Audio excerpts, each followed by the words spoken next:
ಈ ನಡುವೆ ಒಂದು ದೊಡ್ಡ ಸುದ್ದಿ ಬ್ರೇಕ್ ಆಗ್ತಾ ಇದೆ. ನಿಮಗೆ ಗೊತ್ತು, ಬಿ ಕೆ ಹರಿಪ್ರಸಾದ್ ಸಿದ್ದರಾಮಯ್ಯನವ್ರನ್ನ ಕಂಡ್ರೆ ಆಗಲ್ಲ. ಬಿ ಕೆ ಹರಿಪ್ರಸಾದ್ಗೆ ಸಿದ್ದರಾಮಯ್ಯನ ಮೇಲೆ ಮತ್ತೊಂದು ಕೋಪ ಇದೆ, ತನ್ನನ್ನು ಮಂತ್ರಿ ಮಾಡಲಿಲ್ಲ ಅಂತೇಳಿ. ಎಲ್ಲೆಲ್ಲಿ ಸಿಗುತ್ತೋ ಅವಕಾಶ ಬೈತಾ ಇದ್ರು. ನಾವೇನ್ರಿ, ನಾವು ಮುಖ್ಯಮಂತ್ರಿ ಮಾಡೋಕ್ಕೂ ಗೊತ್ತು, ಇಳಿಸೋಕ್ಕೂ ಗೊತ್ತು ಅಂತ ಕೇಳಿದರು. ಆದರೆ ಅದೇ ಬಿ ಕೆ ಹರಿಪ್ರಸಾದ್ ಇದೀಗ ದಿಢೀರ್ CM ಸಿದ್ದರಾಮಯ್ಯ ಅವರನ್ನು ಭೇಟಿಯಾಗಿದ್ದಾರೆ.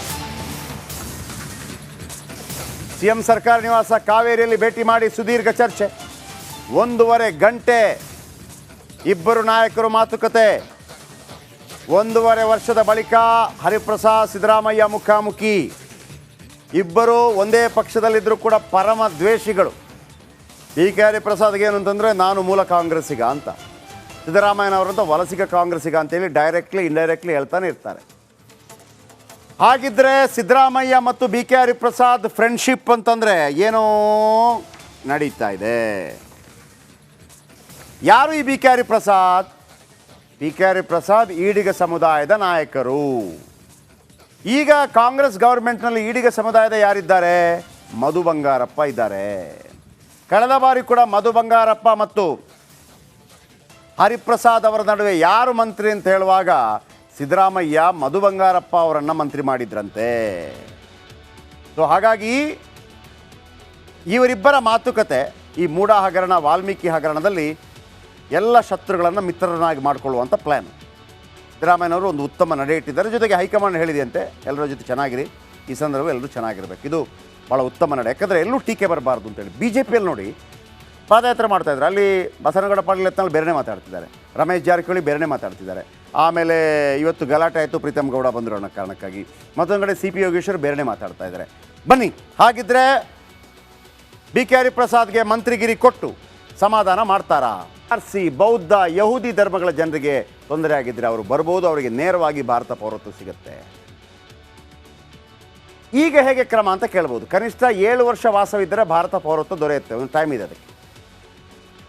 ಹಾಗಂತ ಪಾಕಿಸ್ತಾನದ ಮುಸ್ಲಿಮರು ಭಾರತಕ್ಕೆ ಬಂದು ಭಾರತೀಯರಾಗಕ್ಕಾಗಲ್ವ ಅಂತ ಕೇಳಿದರೆ, ಅವರು ಕ್ರಮ ಪ್ರಕಾರ ಬಂದು 11 ವರ್ಷಗಳ ಕಾಲ ಇಲ್ಲಿದ್ದು ಪೌರತ್ವ ಬೇಕು ಅಂತ ಅಪ್ಲೈ ಮಾಡಿದರೆ ಅವ್ರಿಗೂ ಸಿಗುತ್ತೆ. ಹೇಗೆ ಅಮೆರಿಕದ ಪ್ರಜೆಗೆ ಸಿಗುತ್ತೋ ಅದೇ ಥರ.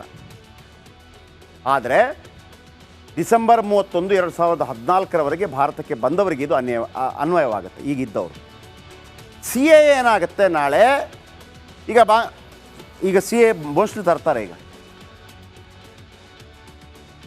ಆ ಪೆಟ್ಟು ತಿಂತಾ ಇದ್ರಲ್ಲ ಬಾಂಗ್ಲಾದೇಶದಲ್ಲಿ, ಅಲ್ಲಿರುವಂಥ ಎಲ್ಲ ಹಿಂದೂಗಳು ಬರ್ಬೋದು, ಕ್ರೈಸ್ತರು ಬರ್ಬೋದು, ಸಿಖ್ಖರು ಬರ್ಬೋದು, ಬೌದ್ಧರು ಬರ್ಬೋದು, ಯಹೂದಿಗಳು, ಯಾವುದೇ ಜಾತಿ ಬರ್ಬೋದು, ಮುಸ್ಲಿಮರನ್ನು ಹೊರತುಪಡಿಸಿ.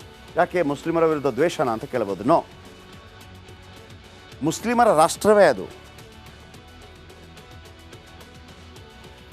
ಪಾಕಿಸ್ತಾನ ಮುಸ್ಲಿಂ ರಾಷ್ಟ್ರ, ಬಾಂಗ್ಲಾದೇಶ ಮುಸ್ಲಿಂ ರಾಷ್ಟ್ರ, ಅಫ್ಘಾನಿಸ್ತಾನ ಮುಸ್ಲಿಂ ರಾಷ್ಟ್ರ. ಅವರಿಗೆ ರಕ್ಷಣೆ ಕೊಡಬೇಕಾದ ಜವಾಬ್ದಾರಿ ನಿಮ್ಮದು, ಅಲ್ಲಿರುವ ಹಿಂದೂಗಳಿಗೆ ರಕ್ಷಣೆ ಕೊಡಬೇಕಾದ ಜವಾಬ್ದಾರಿ ನಮ್ಮದು, ಅಷ್ಟೇ. ಓಕೆ, ಇಂದಿರಾ ಗಾಂಧಿ ಅವರು ಪ್ರಧಾನಮಂತ್ರಿ ಆಗಿದ್ದರು.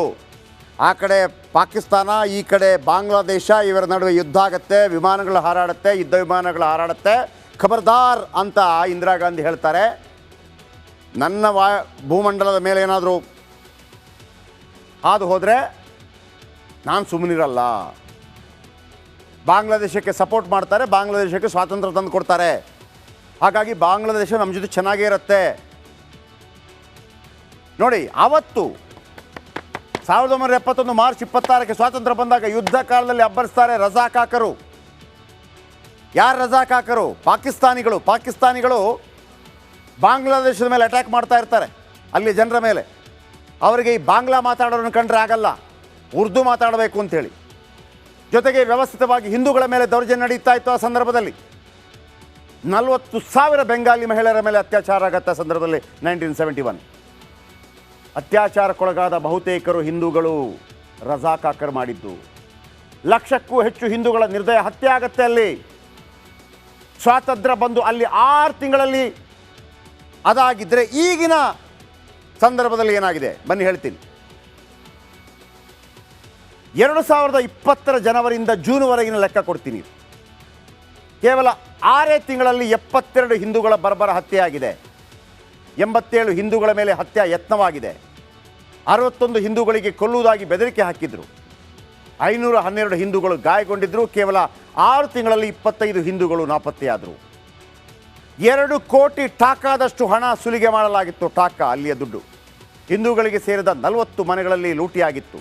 ಹಿಂದೂಗಳಿಗೆ ಸೇರಿದ 155 ಮನೆಗಳನ್ನು ನಾಶ ಮಾಡಲಾಗಿತ್ತು. 46 ಹಿಂದೂ ಕಾರ್ಯಕರ್ತರು ನಾಯಕರ ಮೇಲೆ ಹಲ್ಲೆಯಾಗಿತ್ತು. ಹಿಂದೂಗಳಿಗೆ ಸೇರಿದ 35 ವ್ಯಾಪಾರ ಸಂಸ್ಥೆಗಳ ಮೇಲೆ ದಾಳಿಯಾಗಿತ್ತು. ಹಿಂದೂಗಳಿಗೆ ಸೇರಿದ 2333 ಎಕರೆಯನ್ನು ಕಬ್ಜಾ ಅಂದರೆ ಆಕ್ರಮಣ ಮಾಡಲಾಗಿತ್ತು. 26 ಹಿಂದೂ ಕುಟುಂಬಗಳನ್ನು ಮನೆಯಿಂದ ಹೊರಹಾಕಲಾಗಿತ್ತು. ಹಿಂದೂಗಳಿಗೆ ಸೇರಿದ 35 ವ್ಯಾಪಾರ ಸಂಸ್ಥೆಗಳನ್ನು ಕಬ್ಜಾ ಅಂದರೆ ಅತಿಕ್ರಮಿಸಿಕೊಳ್ಳಲಾಗಿತ್ತು. 10 ಹಿಂದೂ ದೇಗುಲಗಳ ಆಸ್ತಿಯನ್ನು ವಶಕ್ಕೆ ಪಡೆಯಲಾಗಿತ್ತು. 489 ಹಿಂದೂ ಕುಟುಂಬಗಳು ಮನೆ ಬಿಟ್ಟು ಹೋಗಿದ್ದರು. 3806 ಕುಟುಂಬ ಭೀತಿಯಿಂದ ತಾತ್ಕಾಲಿಕವಾಗಿ ಮನೆ ಬಿಟ್ಟವು. 1460 ಹಿಂದೂ ಕುಟುಂಬಗಳನ್ನು ಸುಡಲು ಯತ್ನಿಸಲಾಯಿತು. 454 ಹಿಂದೂ ಕುಟುಂಬಗಳು ದೇಶವನ್ನೇ ಬಿಟ್ಟು ಹೋದವು.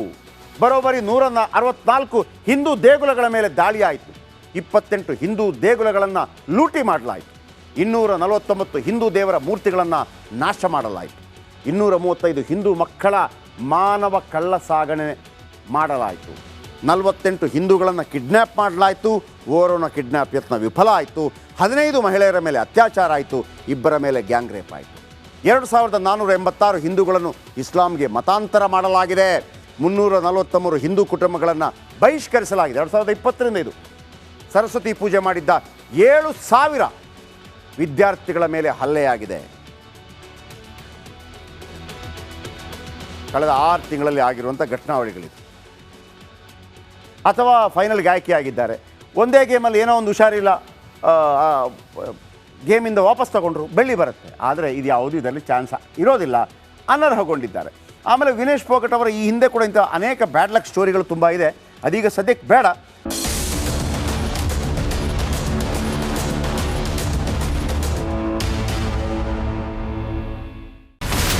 ಇಲ್ಲಿರುವಂತ ಈ ಒಂದು ಗುಡ್ಡ ಕುಸಿದ ಪರಿಣಾಮ ಯಾವ ರೀತಿಯಾಗಿತ್ತು ಅಂತಂದ್ರೆ, ಗಂಗಾವಳಿ ನದಿ ಪಕ್ಕದಲ್ಲಿರುವಂತಹ ಉಳುವರ್ ಎನ್ನುವ ಗ್ರಾಮ ಸಂಪೂರ್ಣವಾಗಿ ಇವತ್ತು ನಾಶ ಆಗಿದೆ.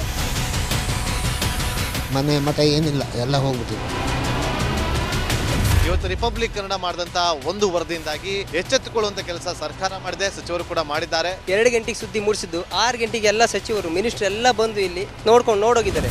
ಎಲ್ಲಾ ಜನರಿಗೂ 1,20,000 ಮತ್ತೆ ಅವರಿಗೆ ಮನೆಗೆ 5 ಲಕ್ಷ. ಈ ಸುದ್ದಿಯನ್ನ ಎಲ್ಲ ಒಂದು ಅಧಿಕಾರಿಗಳಿಗೆ ಮೂಡಿಸಿದ್ದಕ್ಕಾಗಿ ರಿಪಬ್ಲಿಕ್ ಕನ್ನಡ ಟಿವಿಗೆ ಧನ್ಯವಾದ ಹೇಳಿ ಇಷ್ಟಪಡ್ತೇವೆ. ಮನೆನೂ ಕೊಡ್ತೇವೆ, ಮಕ್ಕಳ ಶಿಕ್ಷಣಕ್ಕೆ ತೊಂದರೆ ಆಗದೆ ಇದ್ದಂಗೆ ಹೆಲ್ಪ್ ಮಾಡ್ತೇವೆ. 1,20,000 ಮನೆ ಯಾರ್ದ್ರ ಡ್ಯಾಮೇಜ್ ಆಗಿದೆ ಅದನ್ನ ಕೊಡ್ತೀವಿ ಅಂತ ಒಪ್ಕೊಂಡಿದ್ದಾರೆ. ನಮ್ಮ ಕಷ್ಟಕ್ಕೆ ನೀವು ರಿಪಬ್ಲಿಕ್ ಕನ್ನಡದವರಾದಂತ ನೀವು ನೆರವಾಗಿರ್ತೀವಿ ನಾವು ನಂಬಿದ್ದೇವೆ.